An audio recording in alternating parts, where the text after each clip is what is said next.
Hello, welcome back again everyone. તો આજે આપણે આ વિડીયોમાં સ્વાધ્યાય 3.3 ના ક્વેશ્ચન નંબર 2 થી સ્ટાર્ટ કરીએ છીએ. બરાબર? તો ચાલો પહેલા આપણે રકમ સમજી લઈએ શું કહેવા માંગે છે. જો આપણે ચાવીઓ સમજી એનો ક્વેશ્ચન 1 માં આપણે ઘણી બધી અલગ અલગ સંખ્યાઓને અલગ અલગ ચાવીઓ વડે સોલ્વ કરી, કેની વડે વિભાજ્ય છે કેની વડે વિભાજ્ય નથી. હવે ક્વેશ્ચન 2 શું કહેવા માંગે છે, જો વિભાજ્યતાની ચાવીનો ઉપયોગ કરીને નીચેનામાંથી કઈ સંખ્યા 4 અને 8 વડે વિભાજ્ય છે તે નક્કી કરો. એટલે તમને જેટલી પણ રકમ આપી છે, જેટલી સંખ્યાઓ આપી છે, એને બધાને ખાલી બધી ચાવીઓ આપણે એમાં લાગુ નથી પાડવાની. કોની કોની? ખાલી 4 ની અને 8 ની. તો 4 વડે વિભાજ્ય છે કે નહીં અને 8 વડે વિભાજ્ય છે કે નહીં, ખાલી આ બે વડે વિભાજ્યતાની ચકાસવાની છે. કોની? તો કે આ બધી જ સંખ્યાઓની વિભાજ્યતા ખાલી આ 4 અને 8 બે વડે ચકાસવાની છે. તો ચાલો 4 ની ચાવી એકવાર યાદ કરી લઈએ. 4 ની ચાવી શું હતી કે કોઈ પણ સંખ્યાના છેલ્લા બે આંકડા, કોઈ પણ સંખ્યા હોય એના છેલ્લા બે આંકડાને જો તમે 4 વડે ભાગી શકો તો ગમે એવડી મોટી રકમ આપી હોય એ આખી રકમને અથવા આખી સંખ્યાને 4 વડે નિશેષ ભાગી શકાય.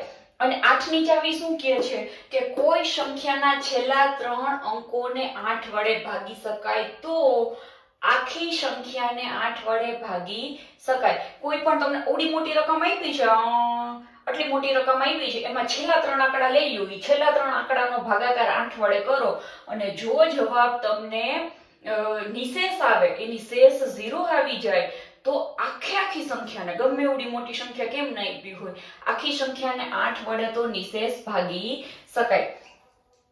ઈ છે 4 ની અને 8 ની ચાવી. તો હવે 4 અને 8 ની ચાવીમાં આપણે સૌથી પહેલી રકમ 572 ને સ્ટાર્ટ કરીએ. ચાલો 4 વડે જોઈએ. પહેલા 572 છે તો 4 ની ચાવી શું કહે છે, એમાં છેલ્લા બે અંકોને 4 વડે નિશેષ ભાગી શકાય તો ચાલો છેલ્લા બે અંકો કોણ છે આના? 72. એને 4 વડે ભાગો તો કેટલા ચોકું 72? 8 એકુ 8, 8 દુ 16, 8 તેરી 24, નહીં 12 એકુ 12, 12 દુ 24, 12 તેર 36, 12 ચોક 48, ના 18 ચોક 72 થાય ને, 18 ચોક 72. હા બરાબર છે. તો ચાલો આને નિશેષ ભાગી શકાનું 4 વડે. તો આ સંખ્યાને, આ આખી સંખ્યાને 572 ને પણ 4 વડે ભાગી શકાય. તો અહીંયા શું લખવાનું? 4 વડે વિભાજ્ય છે તો કે હા 4 વડે વિભાજ્ય છે. હવે 572 ની 8 વડે છેલ્લા 3 આંકડા, તો આખી રકમ જ 3 આંકડાની છે, આખી રકમ જ જોઈ લો તમે. 572 3 આંકડાની ટોટલ રકમ છે. હાલો એને 8 વડે ભાગીને જોઈ લઈએ. 8 સત્તુ 56, કેટલા બચ્યા? 1 અને 2 બચ્યા. ઉપરથી ઉતાર્યા 2, 8 એકુ 8, 8 દુ 16. તો ચાલશે નહીં. 8 એક 8 કરો, જો કેટલી આવી શેષ? 4 આવી ને. તો આને નિશેષ ભાગી શકાણા નહીં. જવાબ હજી કરવા જાવ તો પોઈન્ટમાં આવે પણ નિશેષ કહેવાય નહીં, એટલે ચાલશે નહીં. તો આ સંખ્યાને 8 વડે ભાગી શકાય તો કે ના ભાગી શકાય. જો હવે એક આપણે આગળના આ બધા દાખલાઓ સોલ્વ કરીએ ને એ પહેલા હું તમને એક વસ્તુ સમજાવી દઉં કે તમે આને બીજી રીતે તમારે લખવું હોય તો કઈ રીતે લખી શકો. ધારો કે તમારે દાખલાના સ્વરૂપમાં લખવું છે, તમારી જે ટેક્સ્ટ બુક છે ને એમાં ખાલી રકમ આપી છે, એમાં આવી રીતે કોષ્ટક બનાવીને આપ્યું નથી તમને, પણ તમને સરળતાથી સમજાય ને એટલા માટે મેં કોષ્ટક બનાવ્યું છે, તમારા મગજમાં ગૂંચવાડો ન થાય. પણ જો તમારે ફેરબુકમાં વ્યવસ્થિત રીતે લખવું હોય તો લખશો કઈ રીતે એ હું તમને ખાલી આ એક દાખલા માટે સમજાવી દઉં. બરાબર? બાકીના દાખલાઓ આપણે અહીંયા કોષ્ટકમાં જ કરશું. હું ખાલી બધા દાખલાની તમને સમજ આપીશ. અને જો તમારે હું હમણાં એક દાખલો સમજાવું એ રીતે લખવું હોય તો ફેરબુકમાં એ રીતે લખી શકો. અને જો તમારા ટીચર, સર, મેડમ કોઈ હા પાડે તો તમે કોષ્ટક બનાવીને પણ લખી શકો. ચાલો 572 ની પહેલા શું કરવાનું છે? પહેલા આમ રકમ લખી નખાય. ખાલી બહુ નાનું, આપણે બહુ લાંબુ કઈ લખવું નથી. હાલો આની 4 વડે વિભાજ્યતા. એના માટે શું કરશો તમે? તો એના માટે આપણે છેલ્લા બે આંકડાને લેશું, એને 4 વડે ભાગશું. હમણાં જ આપણે ભાગાકાર કર્યો તો જવાબ આવી ગયો તો આપણો કેટલો આવ્યો તો? 18 ચોક 72. તો શું આવ્યું? જવાબ આવી ગયો તો 4 વડે વિભાજ્ય છે. આ રીતે લખી શકાય. હાલો હવે કોના વડે ચકાસવી છે આપણે વિભાજ્યતા? તો કે 8 વડે વિભાજ્યતા. ચાલો 8 વડે વિભાજ્યતા કરવા માટે શું કરવું પડે? છેલ્લા 3 આંકડા લ્યો. આ તો આખી 3 આંકડાની જે રકમ છે 572 ભાગ્યા 8. તો જવાબ આપણે આવ્યો નહોતો, તો અહીંયા શું લખાય? નિશેષ ભાગી શકાય નહીં. તેથી નિશેષ ભાગી શકાય નહીં. તેથી શું? તો કે તેથી 572 8 વડે વિભાજ્ય નથી. બરાબર છે? જો એકવાર સરખાઈ જોઈ લો. આ મેં શું કામ તમને બીજી વખત આવી રીતે, જો અહીંયા તમે કોષ્ટકમાં કરશો તો પણ ચાલશે, પણ તમારે ફેરબુકમાં અથવા તો તમારે એક્ઝામમાં યુનિટ ટેસ્ટમાં ક્યાંય પણ તમને આ રીતે પૂછ્યું છે તો ત્યાં તમને આ તો આખી સ્વાધ્યાય છે, પ્રેક્ટિસ માટે આટલા બધા દાખલા આપ્યા. એક્ઝામમાં હોય તો 1 અથવા 2 દાખલા આવી રીતના તમને પૂછે તો તમે કઈ રીતે લખશો? તો તમે આ રીતે સરળતાથી અને સામેવાળાને સમજાય એવી રીતે લખી શકો. બરાબર છે?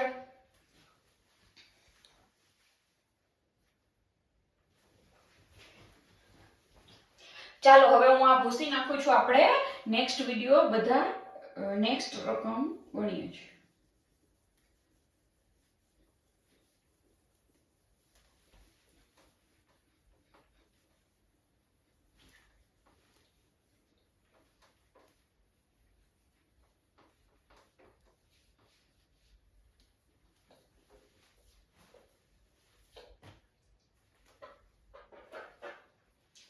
ચાલો હવે એના પછીની નેક્સ્ટ રકમ આપણે નેક્સ્ટ સંખ્યાને સોલ્વ કરીએ. બરાબર? શું કહેવા માંગે? કઈ રકમ આપેલી છે?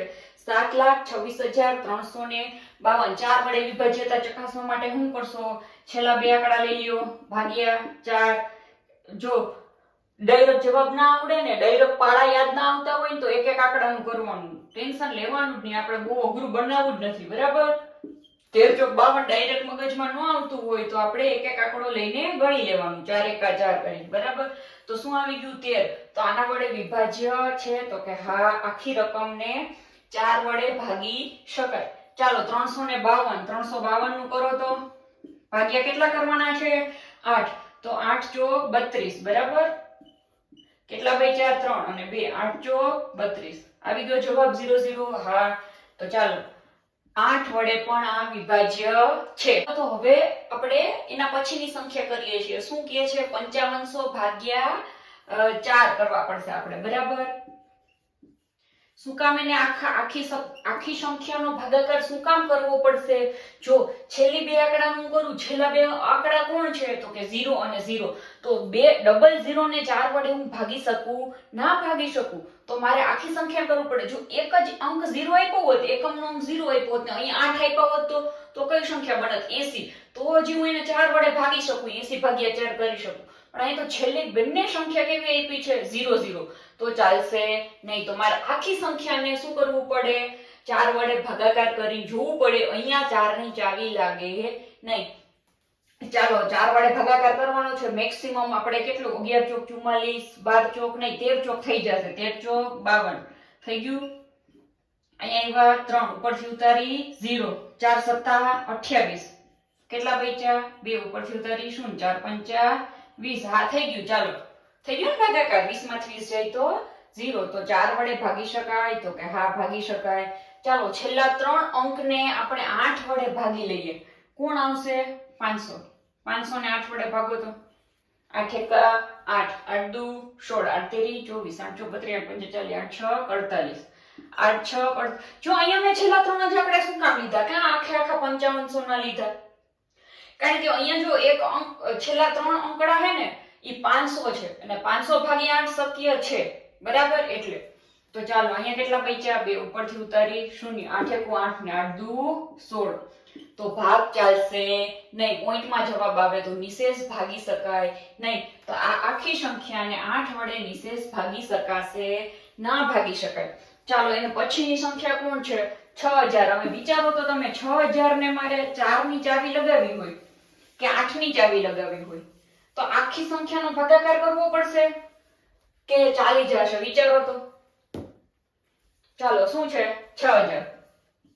હવે આમાં 6000 ના છેલ્લા બે આંકડા જુઓ તો 00, તો એને ભાગ્યા 4 થાય ના થાય, તો શું કરવું પડે? તો કાંઈ નહીં, આખી સંખ્યાને 4 વડે ભાગી નાખો, કાંઈ ટેન્શન લેવાનું જ નહીં. ચાલો કરો, 15 ચોકું 60 થાય ને, 15 ચોકા 60, 00, અને આ બે 0 ક્યાં વહી જશે? ઉપર. તો આને નિશેષ ભાગી શકાય? તો કે હા. ચાલો 8 વડે ભાગવા માટે છેલ્લા 3 આંકડા કેવા છે? 3 અંક શૂન્ય છે. આગળની રકમમાં આપણે શું થયું હતું? છેલ્લા 3 આંકડા જુઓ તો 500 થઈ ગયા હતા. છેલ્લા 3 આંકડા કેવા થઈ ગયા હતા? 500. તો ખાલી 500 ને જ 8 વડે ભાગ્યા હતા. આખી 5500 ને 8 વડે ભાગવાની જરૂર પડેલી નથી. પણ અહીંયા શું થશે? છેલ્લા 3 આંકડા 0 છે, તો આખી સંખ્યા 6000 ને આપણે કોના વડે ભાગશું? 8 વડે. જો તમને આ લોકો ટેક્સ્ટ બુક બનાવતા હોય ને, રકમો એવી રીતે જ મૂકી હોય કે તમને બધી ટાઈપના દાખલાની પ્રેક્ટિસ થઈ જાય. જો આગળ કેમ અહીંયા 2 શૂન્ય મૂક્યા ને અહીંયા 3 શૂન્ય મૂક્યા, તમને પ્રેક્ટિસ થાય એટલા માટે. ચાલો 8 નો પાડો બોલો. 8 1 8 2 16 18 24 25 35 40 8 6 45 56. બરાબર? 8 7 56. 8 8 64 તો વધી જાય, તો અહીંયા કેટલા આવ્યા? 4 ઉપરથી ઉતારી 0. 8 1 8 2 16 18 24 32 તો કેટલા થઈ ગયા? 8 5 40. 0 0 ઉપરથી ઉતારી 0, અને ક્યાં વહી ગયા? ઉપર. ચાલો તો આના વડે પણ ભાગી શકાય છે. ચાલો એના પછીની સંખ્યા જુઓ તો એમાં આપણે આખી સંખ્યાનું કંઈ કરવું પડશે કે આવી જશે ડાયરેક્ટ જવાબ? એટલે ડાયરેક્ટ મતલબ કે છેલ્લા 2 આંકડા કે છેલ્લા 3 આંકડાને જોઈને જ આવી જશે. જુઓ તો જો લગભગ કેસમાં એવું જશે, જ્યાં 4 ની ચાવી નહીં લાગતી હોય ત્યાં 8 ની ચાવી લગાડવી મુશ્કેલ હશે, પણ છતાંય આપણે એકવાર ટ્રાય કરી લેવાની. ચાલો આના છેલ્લા બે આંકડા કોણ છે? 59 ભાગ્યા 4 કરો તો 59 ભાગ્યા 4 થાય? કોઈ દિવસ ના થાય. આ એકી સંખ્યા છે, આ બેકી સંખ્યા છે, થાશે નહીં. તો 4 વડે વિભાજ્ય છે? તો કે ના, 4 વડે વિભાજ્ય નથી. હવે 4 વડે નથી અને આના 8 વડે ભાગો તો કોને? 159 ને. આ એકી સંખ્યા છે, આ બેકી સંખ્યા છે, ભાગ ચાલશે નહીં. જોઈને જ ખબર પડી જાય. એટલે દાખલો એવામાં ગણવા જવાય નહીં, ડાયરેક્ટ લખી નાખવાનું. બરાબર? ચાલો હવે આમાં જુઓ તો 60. હવે અહીંયા જુઓ, મેં કીધું હતું ને એવું લોજિક આવ્યું. છેલ્લો એક આંકડો 0 હોય ને તો ચાલે, અને આગળનો આંકડો 6 છે ને, એટલે આમાં ચાવીનો ઉપયોગ થઈ શકે. આમાં તમારે આખી સંખ્યાને કઈ આખી સંખ્યા 14560 ભાગ્યા 4 કરવાની જરૂર નથી. આમાં ખાલી 60 ભાગ્યા 4 કરો તો 15 ચોકું 60 થાય ને, તો આવશે? તો કે હા. ચાલો 560 ભાગ્યા 6 કરો તો 500 સોરી 6 નહીં હો, કેટલા? 8. આવી ગયો જવાબ 8 7 56, અને આ 0 ક્યાં વહી ગઈ? ઉપર. થઈ ગઈ? હા. તો આ સંખ્યાને 4 વડે પણ નિશેષ ભાગી શકાય અને 8 વડે પણ નિશેષ ભાગી શકાય. બરાબર? હવે કોણ આવ્યું? 84. હાલો તો 84 નો કરો તો 4 વડે ભાગાકાર થાય. મનમાં આવી જવું જોઈએ. જો 20 ચોક 80, 21 ચોક 84 થાય ને, ડાયરેક્ટ જવાબ આવે. ડાયરેક્ટ જવાબ આવે તો લખી નખાય 21 ચોક 84 થઈ ગયું. હા. જો આ છેલ્લા 3 આંકડાને 8 વડે ભાગી શકો, સમજ પડે? અને 8 વડે ભાગો તો ચાલે. ચાલો કરો. અહીંયા તો 0 છે, એટલે એ આંકડો આમ 2 અંક, છેલ્લા 3 અંક, પણ આમ કેટલા? 2 અંકની સંખ્યા થઈ ગઈ. તો 8 એકા 8, ભાગ ચાલશે નહીં, 4 બચશે. તો શું આવી જશે અહીંયા? ના, 8 વડે ભાગી શકાય નહીં. એના પછીની કઈ સંખ્યા છે? છેલ્લા 2 આંકડા કેટલા છે? 72. તો એ તો ખબર જ છે, 72 ભાગ્યા 4 કરો તો કેટલા થાય? હમણાં જ ગણ્યું હતું આગળ દાખલામાં. ક્યાં હતું? આ રહ્યું છેલ્લા 2 આંકડા, 18 ચોક 72 થયું હતું ને. હા. તો અહીંયા લખી નાખો. હા. આનો ભાગાકાર કરવાની જરૂર નથી. જો જેમ પ્રેક્ટિસ કરશો ને, જેટલી પ્રેક્ટિસ થતી જશે ને, જેટલા દાખલાઓ જાતે ગણશો ને, એટલું તમારું ગણિત સરસ થતું જશે, એટલું તમારું મગજ વિકાસ પામતું જશે. તમને એટલી મજા આવતી જશે અંદરથી ને કે વાહ મને આવડી ગયું, વાહ મને આવડી ગયું. ગણિત છે ને એના જેટલો સહેલો સબ્જેક્ટ એક પણ નથી. પણ જો તમે જાતે પ્રેક્ટિસ કરતા જાઓ ને, ગણતા જાઓ તો. બાકી તમે જો જોઈને લખી નાખો તો ગણિત ક્યારેય આવડવાનું નથી. તમને કાંઈ પણ નથી સમજાતું તો કમેન્ટ બોક્સમાં લખો. કમેન્ટ બોક્સમાં લખો, આપણે એ દાખલા પાછા સોલ્વ કરશું. બરાબર? ચાલો 0 72 કરો તો 8 9 72. હા. તો આ આખી સંખ્યાને આપણે 9 વડે નિશેષ કેટલા વડે? 8 વડે પણ નિશેષ આપણે ભાગી શકીશું. બરાબર છે. હવે કોણ આવ્યું? 1700. જો આ તો પાછું ઈ લોજિક થઈ ગયું. છેલ્લા બે અંક કેવા છે? 0 0. તો 4 વડે નિશેષ ભાગી શકાય નહીં. તો ચાલો કાંઈ વાંધો નહીં, આખો દાખલો ગણી લ્યો ને. પણ આપણે કાંઈ ઉતાવળ કરવી જ નથી. શેની ઉતાવળ છે? આપણે ગભરા જ છીએ. હાલો ગણ્યા કરીએ. ચાલો આને ગણો. ચોકે ચોકે 16. શું બચ્યું? 1 અને 0. 4 દુ 8. કેટલા બચ્યા? 2. ઉપરથી 4 પંચા 20. તો ચાલી ગયું. આખી સંખ્યાનો ભાગાકાર કરવો પડશે. આમાં કોઈ ચાવી લાગશે નહીં, કેમ કે છેલ્લા બે અંક કેવા છે? 0 0. એટલે 4 ની ચાવી લાગે નહીં.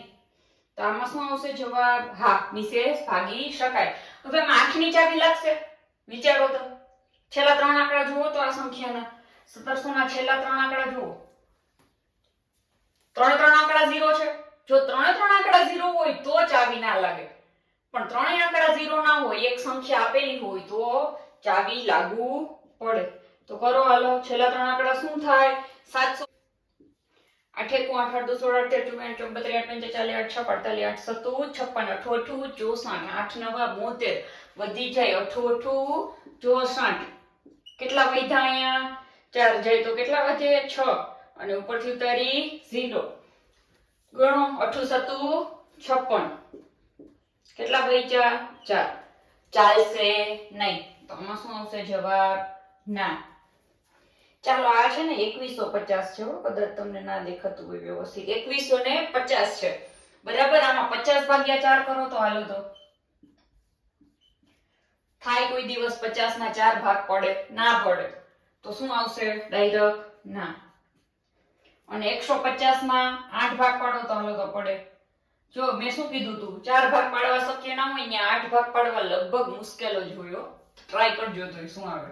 ચાલો 8 1 8 8 2 16. તો 8 1 8. કેટલો જવાબ આવ્યો? 7. ઉપરથી ઉતારી 0. કેટલા? 1 8 70 થાય? ના થાય. 1 8 70 થાય નહીં. હાલો જોઈ લઈએ તમારે કરવું હોય તો. 8 8 64. 8 9 72. તો કેટલું આવ્યું? 8 8 64. કેટલા બચ્યા? 6.